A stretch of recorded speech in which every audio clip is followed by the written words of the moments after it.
I'm Pete Lesher. I'm a member of the Talbot County Council, and I'm here to talk about the questions on the ballot concerning Talbot County's property tax cap. Questions B, C, and D. Now, these are long questions, and I don't want people to be confused about them. It's important to understand what these are about. All of them impact the county's property tax cap, which is written into the county's charter. In order to change that, it can only be changed by all of us, the citizens of Talbot County, by voting on these ballot questions. The first of those, question B, is a simple technical fix. It spells out how our property tax cap is calculated. And right now, the way it is written into the charter, it can't actually be done that way. And so we've developed a workaround. And if this question passes, it will simply allow us to work the way we have been working as a practical matter. So I think that question B ought to be pretty non-controversial, just to make things right for the way we calculate how the tax cap is calculated. The second, right now the tax cap allows the council to raise property taxes a maximum of either 2%, or if inflation is less than 2%, that level of inflation, the the Consumer Price Index, the CPI. Question C will eliminate the CPI. The question is whether that is truly an appropriate reflection of inflation as it's experienced here in Talbot County. And it will, if this question is approved, it will simply leave the cap at a flat 2%. 2% per year. That is the most that the total amount that the county collects may go up in one given year. And the third question would be a temporary measure. The first two would be permanent changes. The third would be a temporary measure, which says in order to fund some specific needs coming up in the next few years, for 5 years only, the council could add up to an extra penny above the 2% or above the minimum.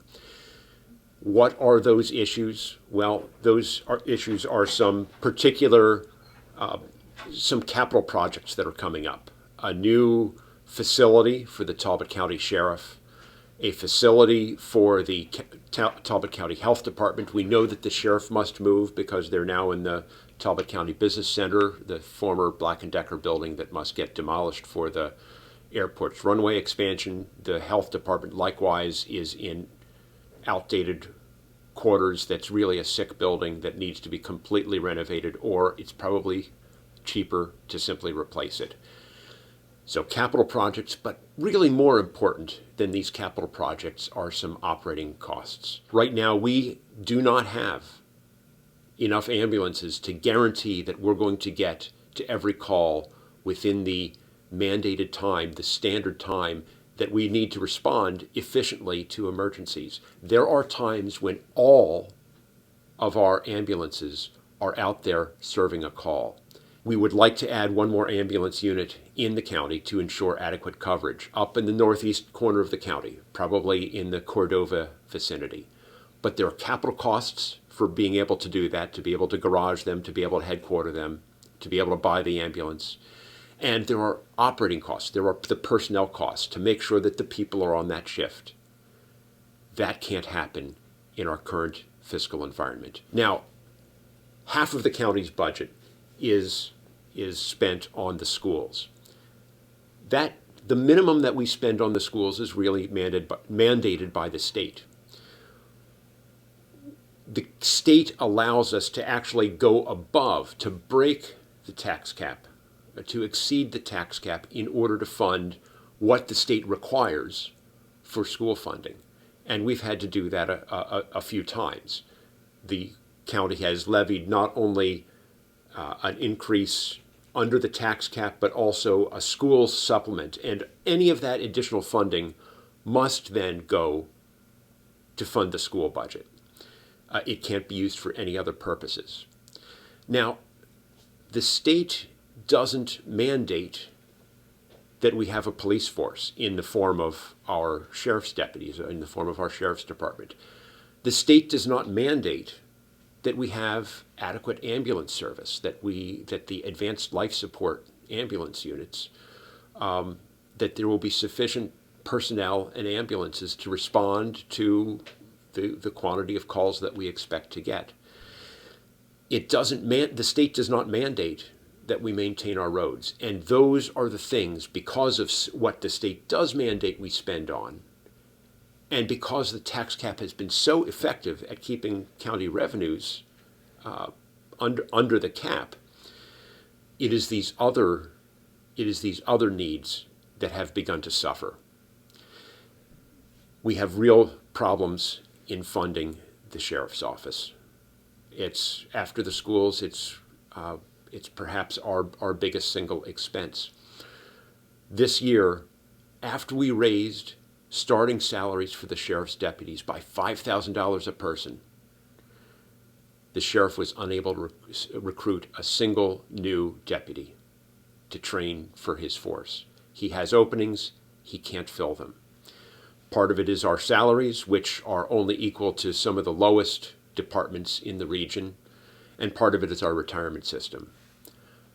We can't fix either problem without this temporary fix, without this temporary increase of 1 penny per year in the tax cap. And that is what question D is about, is that temporary 4 or 5 years only increase in the tax cap that would allow us to raise, say, from 63 cents per $100 of assessed value, roughly the current level, to 64 cents, a penny above the current level, in addition to the mandated tax cap, the 2% or the CPI. So what would these increases mean? If we went from the CPI as the minimum cap to just a flat 2%, this past year the cap would have been 1.9%. So we would have been allowed to go, instead of at 1.9%, to 2%. That difference was less than $2 between what we would have been allowed to do and and the 2% if that had been in effect. Less than $2 would be the difference. What would the penny increase mean in question D? If you take the median household price in Talbot County, and whatever your house is assessed at, the median price currently in Talbot County is about $316,000. That is, half of the houses are assessed at a lower value and half of the houses are assessed at a higher value. So we use that median to sort of represent the average property that is taxed, residential property that is taxed in Talbot County. If you take that median household value of $316,000 and some, and apply the penny, the added penny for only 5 years, that would have meant an increase of $32, an additional $32 on your annual property tax bill. Now, that would allow that to increase over 1 year for a period of 5 years only. After that, that penny increase is no longer allowed to be levied. There would be no further increase. That would expire. I hope you will see that these are truly affordable to us. And on top of that, the county, just because the county council can levy these additional taxes does not mean they will. In fact, in 2020, while the county council was allowed to levy an increase in property taxes, we chose not to.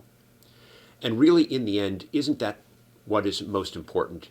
That you have elected a council who you can trust with your finances. You have elected a council who you can trust with levying property taxes. And when the economy looks down, this council has exercised that caution. We have used instead budget cuts. We have used instead reserve funds to try to balance out or to smooth out the bumps in the economy so that we don't have to levy that tax increase in a tough year like 2020 has been. Giving this power of a slight increase, and it's very limited, to the county council is something that is, I hope that you can trust the council to do. It does not allow the council unlimited possibilities, but it will allow us to meet those essential needs. So I hope you will see that these are essential to preserving public safety in Talbot County, and that you will support, you will vote yes to questions B and C and D. Thank you for your support and for looking to the future of public safety in Talbot County.